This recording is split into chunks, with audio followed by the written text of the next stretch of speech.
So, what's up sa inyo mga tet kuya? Ako nga pala si Kuya Len at nagbabalik na naman tayo dito sa Arise Crossover. So, may mabilisan lang akong update sa inyo mga tet kuya, pero unahin muna natin ang pagbati natin sa Mother's Day sa ating mga nanay. So, kung di nyo pa nababati ang mama nyo, o nanay nyo or parents nyo ng Happy Mother's Day, sabihan nyo na, no? So, huwag nyo nang patagalin bago pa matapos yung araw. Sabihan nyo sila ng Happy Mother's Day. Yun, magpasalamat lang kayo. Then, moving on. Oh, nagkaroon po ng slight update. Slight update lang naman.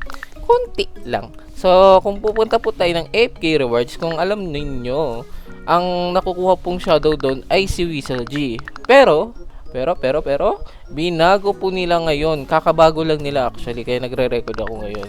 Kakabago lang nila. So yan, ang bagong AFK na po na makukuha nyo na shadow ay si Snow G. Si Snow G is yung nakukuha sa Winter Raid. So kung hindi po kayo naka-arise or hindi nyo kaya bawasan si Snow para ma-arise, dito po pwede nyo na magawa. So mag-AFK lang kayo, then may chance po kayo makakuha ng Snow G. So 0.1% medyo mababa and mahirap, siguro makakukuha kayo. May chance kayo sa isang araw makakuha ng isa or dalawa. Yun na yung pinaka madami nyo pwedeng makuha kasi 0.1 yun eh. Nakakuha ko dati ng 0.1 isang beses lang din. Isang beses lang. So hindi siya ganun kataas pero option siya para sa mga newbie. Kung nyo, bagong gawa account mo, pwede mong i-AFK yan para makahabol ka. Ang lakas po ng Snow G.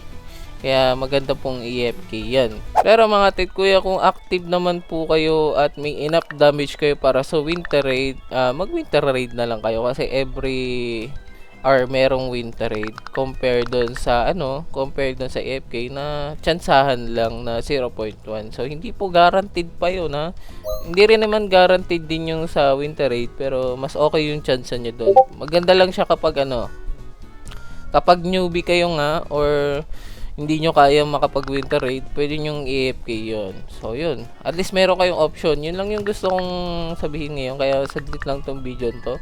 At sana kung may natutunan ka, hit nyo na yung like and subscribe. At huwag nyo kakalimutan i-hit ang notification bell para updated kayo sa next video natin. So yun lang mga tit kuya, kita tayo sa next video. Paalam!